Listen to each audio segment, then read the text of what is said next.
Hey everyone, it's Nate from Cruzy Manufacturing here again. And I just wanted to make a quick video of showing how to transfer the stock because the video I did last night did not show it too well. So for this one, what we're gonna do is it lets me insert the derive this time. So we're gonna insert the stock orientation model. See, I messed up already. Cancel. The key is to keep everything organized by components. So now we have models selected, we're gonna insert derive from that. Sure, we just want the body. Okay. So now that component comes up here, or it's not a component, it's a body. And so I'm going to right click it, create components. This operation is not supported for derived entity. I'm going to break the link. Okay.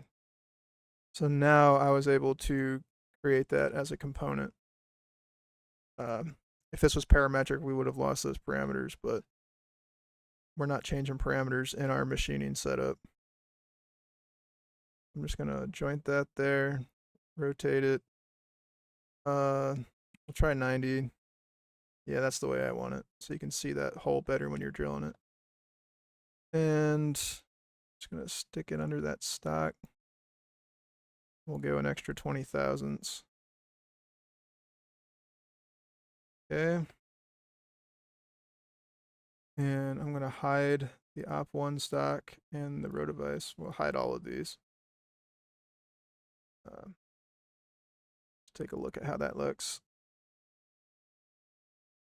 Looks good to me. Okay, so that's our op1. We go back to the manufacture tab. We gotta select the model. There's missing operations. So we'll select the model and we'll go to models here, models down here. I'm going to select that component as the model. The fixture's still good. Fixture attachment's still good. I'm just going to regenerate that. Oh, it hates everything about it.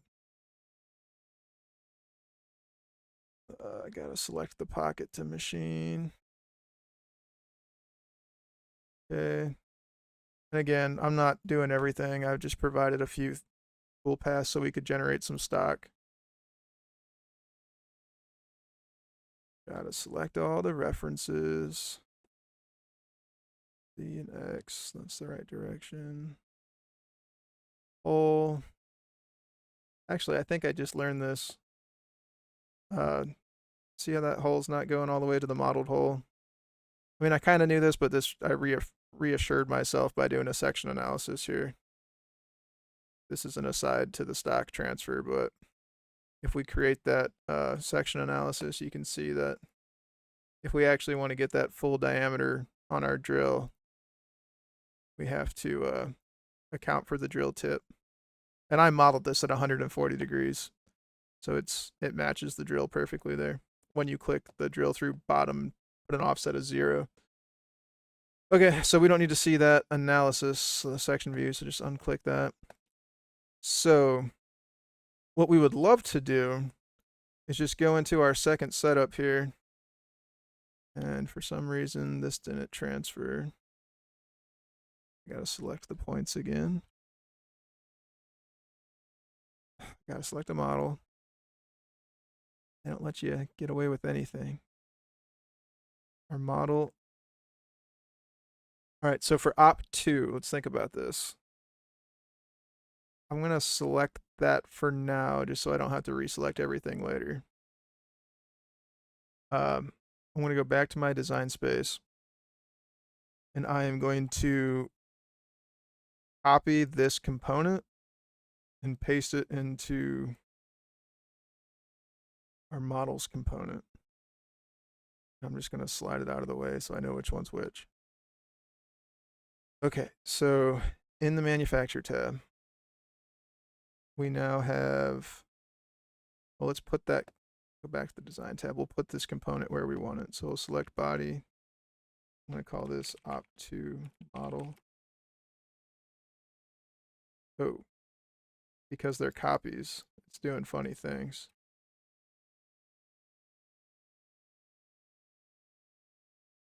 Okay. Interesting.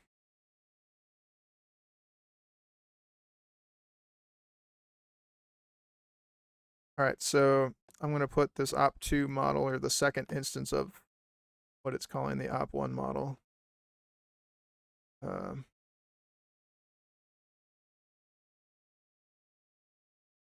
going to put that stock. I'm going to put it on the, don't move around on me, Space Mouse.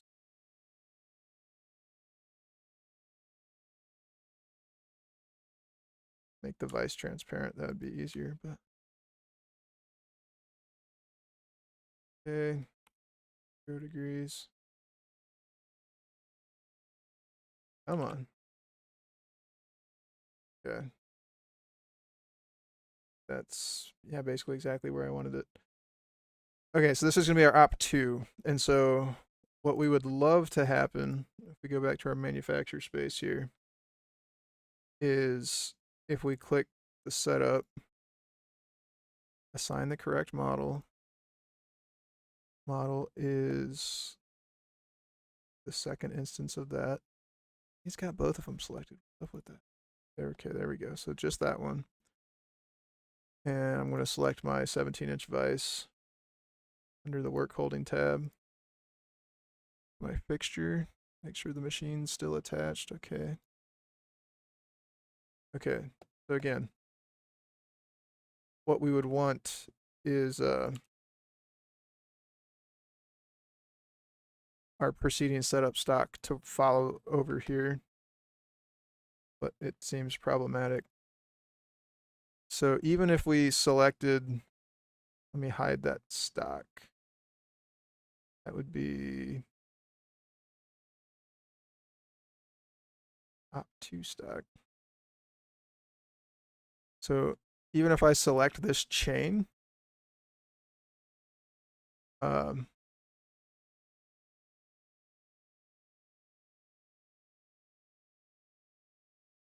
interesting.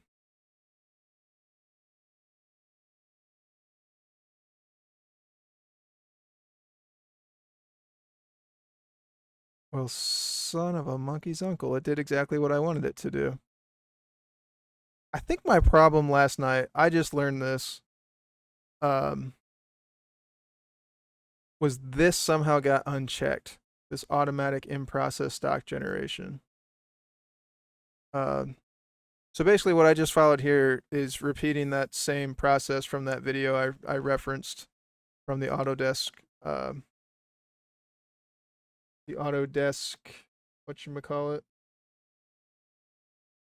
There was a post about like the best practices. It's this one.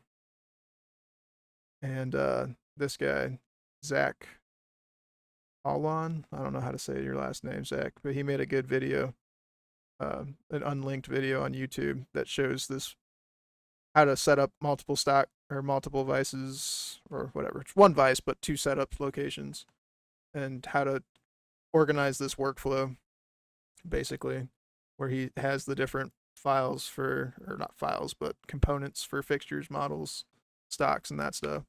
Again, I would check out that video. So that was an unexpected twist there, that it actually carried the stock over like I wanted it to. But just in case you ever have issues, I'm going to show the other things that I learned about how to do this. So again, using that same method from before where I didn't mean to click save, but I meant to click this. If we go back to our manufacturer tab, if we run our op1 setup, run the simulation.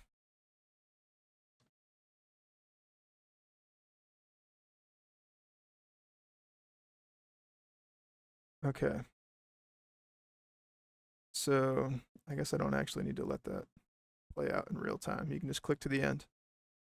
So now if we save the stock, wrong folder. Just gonna call it stock 3. Very bad naming conventions.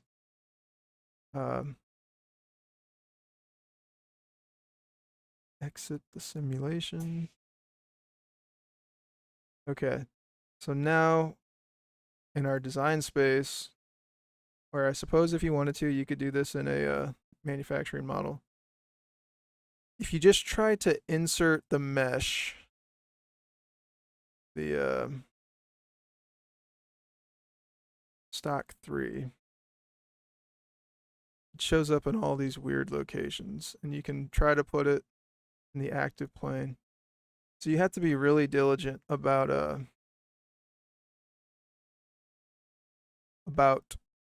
what component you have selected. So I'm going to try selecting op1 model 1, but I don't think that's the right one. I think it needs to be like the top level. Stock 3. Yeah, so it still shows up there. So I'm just going to select the very top level component here. And then we'll insert the mesh. And lo and behold, it goes exactly where we want it to. So it's in millimeters, which is what Fusion exports it as, I believe. So now we have this body that popped up in this folder here, and I am going to create a component from that body. I think that's kind of the trick to making this work the way you want it to. And I'm also going to make another copy. I'm going to make a copy of that entire component. Selection cannot be copied because it contains an active component. Okay. Let's make that the active component. Or now it's going to say both of them are active. Right. Sure I'm selecting the right thing here. Copy. Okay, so now we have a third copy of that op1 model. And I am now going to move that new component and this component. Make sure you click the component, not the stock, the mesh. And the first thing I'm going to do is rotate it so it's in the same orientation with that hole showing the right side of the vise. And it's upside down. Because what I found, if you try transferring the mesh, it lets you do like one move. And then as soon as you I'm going to hide that stock. That's shown as a body still, isn't it? Okay. There's a lot going on there. Let me hide the first op too. Okay. Remember, I'm going to use that control button to saw it for a second. There it is. Click that point. That was the bottom. I'm going to hide this op2 stock now, and this should be, yeah. So in my, yeah, so it showed up.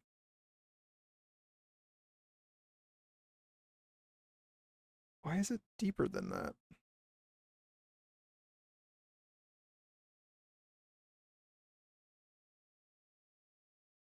Oh, probably because I never had a toolpath that machined that stock off, but that's just quick, whatever, quick programming to have something to show.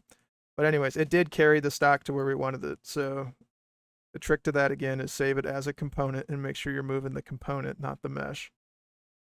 But hopefully that's always irrelevant, because if continue rest machining works, that should be your go-to strategy for sure. So then we could go into setup 2 here, and for our stock, instead of from preceding setup, if it works, I don't see why you would ever not use it. But we could go and click that component as our stock, and we regenerate our toolpaths. Giving me a caution there. Wonder what that's about. Retract height. But the stock generates like it's supposed to. So there you go. There's two ways. For if whatever reason the continue previous machining, rest machining from previous setup. If that doesn't work, there's your backup option is to save the stock as a mesh and then save that mesh as a component and pair it with a body. It's a lot easier to move a body and a mesh that are in the same spot to a new spot together than it is to try to move a mesh by itself. So cool. That still went 15 minutes. I expected it to be fast. It's amazing how slow everything is for me. I'm trying to get it better, trying to always just, incremental improvements, get processes going where eventually things will take less time. So hopefully you learned something from this video, and yeah, keep on improving.